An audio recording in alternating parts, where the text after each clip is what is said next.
தென்பழனி தேடி உன் தென்பழனி தேடி திருநீரு பூசி நான் ஓடோடி வந்தேன்.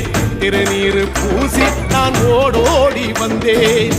ஒவ்வொரு மாசம் உன் திருக்கோயில் முன்னே உற்சவம் காண உன் படியேறி வந்தேன்.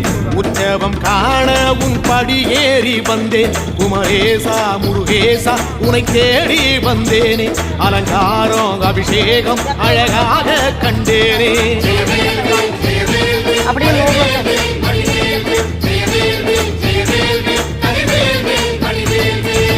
தென்பழனி தேடி உன் தென்பழனி தேடி திருநீரு பூசி நான் ஓடோடி வந்தேன். திருநீரு பூசி நான் ஓடோடி வந்தேன்.